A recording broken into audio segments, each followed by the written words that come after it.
आपके लिए शारीरिक सुख सुविधाएं या फिर भौतिक सुख सुविधाएं ही भगवान है, तो फिर माया या फिर प्रकृति आपको आपके ही इस तल में संतुष्ट करने के लिए तत्पर रहती है। मतलब माया भी आपसे कहने लगेगी कि मेरी मर्जी के बिना तो इस पृथ्वी से एक पत्ता भी नहीं हिल सकता, और आपके तल के हिसाब से वो सच भी होगा। मतलब अगर आप आत्म स्थिर नहीं होंगे, एकमात्र परमात्मा प्राप्ति ही आपका ध्येय या फिर संकल्प नहीं होगा, तो फिर माया या फिर अन्य अनादि तत्व भी परमात्मा बनकर आपको दिखा देंगे और मनवा भी देंगे, लेकिन वो वास्तविक परमात्मा नहीं होगा। लेकिन आपके तल के हिसाब से अगर आप बुद्धि और मन के तल में हैं या फिर आप माया की बेहोशी में ही हैं, तो फिर आप मान भी जाएंगे और बड़ी आसानी से ठग लिए जाएंगे।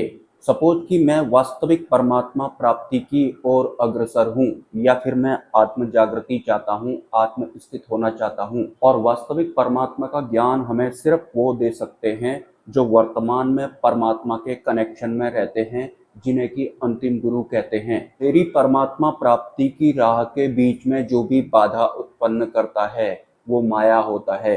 अगर बाधा उत्पन्न नहीं करता है तो फिर वो माया नहीं होता है। लेकिन बात सिर्फ यहीं खत्म नहीं हो जाती है।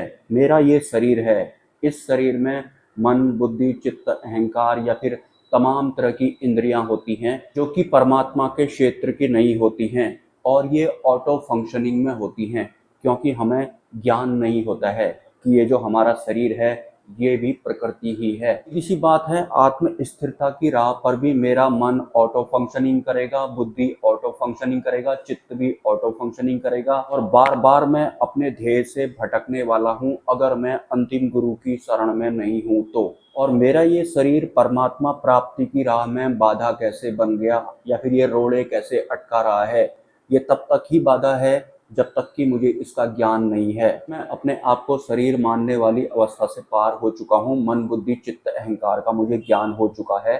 मैं जागरूक हूँ कि ये कभी भी ऑटो फंक्शनिंग करके मुझे लपेट सकते हैं, और इन सब में वो काबिलियत होती है कि किसी भी विषय को ये मुझे परमात्मा मनवा देंगे। चाहे ये मेरे शरीर को आधार बनाकर मुझे किसी अन्य तत्व को परमात्मा मनवाएं, या फिर मेरे भौतिक जीवन को, या फिर किसी अन्य को।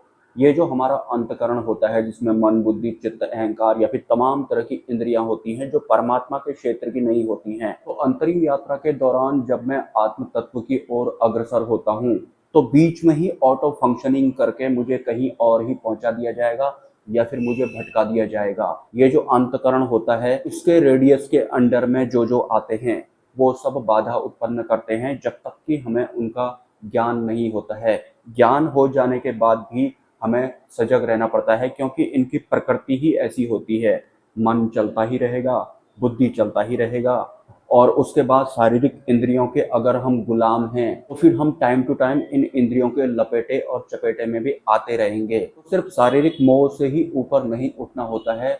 हमारा ये शरीर एक तरह की प्रकृति होता है, माया इसका 100% इस्तेमाल कर सकती है ताकि हम वास्तविक परमात्मा की तरफ ना बढ़कर किसी नकली परमात्मा को ही मानने लग जाएं। या फिर आपने बहुत बार माया को ये बोलते हुए भी सुना होगा कि मेरी मर्जी के बगैर तो कुछ हो ही नहीं सकता है, सब कुछ तो मुझ पर ही डिपेंड करता है। और वो जो सब कुछ डिपेंड करता है जिसको आधार बनाकर माया ये बोलती है कि सब कुछ तो मेरी वजह से ही होता है, ये संसार मैंने ही बनाया है, ये सब वगैरह आप मान भी जाएंगे, आपको विश्वास भी हो जाएगा, क्योंकि आप बेहोश हैं और ऊपर से आपकी शरीर में आ सकती है, इस संसार में आ सकती है।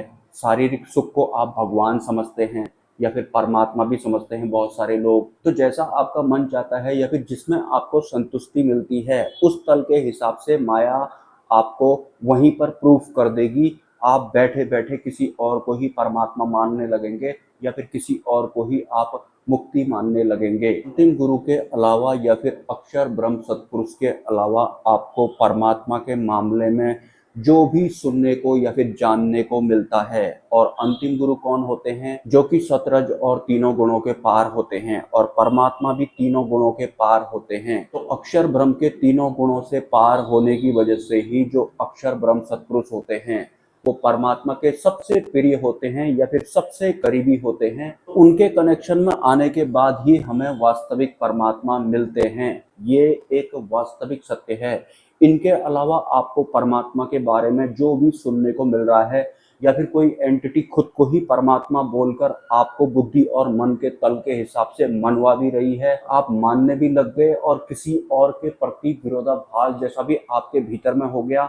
लेकिन वास्तविक परमात्मा का जो क्षेत्र होता है या फिर हमारे अक्षर ब्रह्म सत्पुरुष वाला जो मार्ग होता है या फिर उनका जो सानिध्य होता है, वो ऐसा विरोध उत्पन्न करने वाला बिल्कुल भी नहीं होता है। जो जैसा है आपको साफ साफ वैसा दिखाई देगा। माया का वास्तविक स्वरूप भी आपको देखने को मिलेगा। काल कर्म अनादि तत्व जितने भी होते हैं उन सबको भी आप वास्तविक फॉर्म में देखेंगे। लेकिन जब तक आप बेहोश रहेंगे, शरीर को कुछ या फिर अपने आप को आप शरीर मानते होंगे, आपको अपने अहंकार का भी पता नहीं होगा। वास्तव में हम इंसान जो होते हैं, हम इंसानों का एक नाम होता है। जैसे कि मेरा नाम अजय माल्या है, तो अजय माल्या अब आध्यात्मिक क्षेत्र में आ गया है और वो अंतिम गुरु वाले क्षेत्र में भी चलो आ गया है, मान लेते हैं ऐसा। लेकिन अजय माल्या जो परमात्मा प्राप्त करना चाहता है, वो अजय माल्या के साथ जुड़ी तमाम उपलब्धियां और तमाम तामझाम जो होते हैं उसके साथ में आया हुआ है। भले ही अजय माल्या अब ये कहने लगे कि मैं शरीर नहीं हूँ, मैं बुद्धि नहीं हूँ, मैं मन नहीं हूँ, मैं अजय माल्या भी नहीं हूँ, लेकिन अपने आप को अजय माल्या नाम मानने के बाद भी जो अहंकार होता है वो तो सूक्ष्म होता है। और अजय माल्या के रूप में इसने ही आज तक ये सब कुछ तामझाम उपलब्धियां वगैरह इकट्ठा की हुई होती हैं। खुद को अजय माल्या नाम मानने के बाद भी हमें जो परमात्मा की अनुभूति नहीं होती है वो इसलिए नहीं होती है क्योंकि भले ही आप अपने आप को अजय माल्या ना माने या फिर उपलब्धियों को भी आप दरकिनार कर लें, लेकिन अहंकार नहीं करता है, वो सूक्ष्म रूप में संभाल के रखता है। मौका देख के वो चौका मारने के लिए तत्पर रहता है। तो यहाँ पर अहंकार का समर्पण बहुत ज्यादा जरूरी होता है। अजय माल्या के समर्पण करने से कुछ नहीं होता है, वो ऊपर ऊपर का होता है। कुछ समय तक तो आप अपने नाम से भी पीछा नहीं छुटा पाएंगे, भले ही अपने आप को आप आंतरिक स्तर पर बोले कि मैं अजय माल्या नहीं हूँ, लेकिन जो अहंकार होता है उसने ये सब कुछ इकट्ठा किया होता है और वो सूक्ष्म होता है। वो इतना सूक्ष्म होता है कि एक आम इंसान जो अभी नया नया है वो तो भाप भी नहीं पाएगा कि अहंकार अब बिल्कुल ही खत्म हो गया है, ये अब नहीं उठेगा, उसे ऐसा लगता है। लेकिन अहंकार माइनस में जाने के बाद भी तत्पर रहता है मौके की तलाश में कि जैसे ही इसको इधर से बेहोशी आए या फिर उधर से बेहोशी आए तो फिर से मैं खड़ा हो जाऊंगा। आपको पता भी नहीं लगेगा कि कब अजय माल्या वापस आ गया, जिसे आप बोल रहे थे कि मैं अजय माल्या नहीं हूँ। ये ऐसी ही यात्रा होती है, तो फूक फूक के कदम रखना होता है। इसके अलावा जस्ट मुझे एक कमेंट आया था कि आप आजकल अक्षरधाम का प्रचार कर रहे हैं, मुझे ऐसा लगता है कि आप भटक चुके हैं। तो आपकी बुद्धि को इसमें प्रचार दिखाई पड़ता है। आपकी बुद्धि ज्ञान इकट्ठा कर रही है, जानना चाहती है प्रचार हो रहा है, किसके बारे में बताया जा रहा है। सॉरी, आपको ऐसा नहीं लगता है कि अक्षरधाम का प्रचार किया जा रहा है? आपका जो अहंकार है या फिर जो आपका गुरु है, खुद आप जो हैं, जो अहंकार गुरु बना हुआ है, उसे ये प्रचार दिखाई पड़ रहा है। अहंकार को अलग अलग विषयों में रस आता है। और वैसे भी अक्षरधाम या फिर अंतिम गुरु का नाम जान लेने से या जानकारियां इकट्ठा कर लेने से हम आत्म स्थित नहीं होते हैं। हमें सबसे पहले अपने अहंकार को भेदना होता है। अहंकार को, मन बुद्धि को या फिर माया को वो भेदता है जिसका ध्येय ही परमात्मा प्राप्ति होता है। नमस्कार।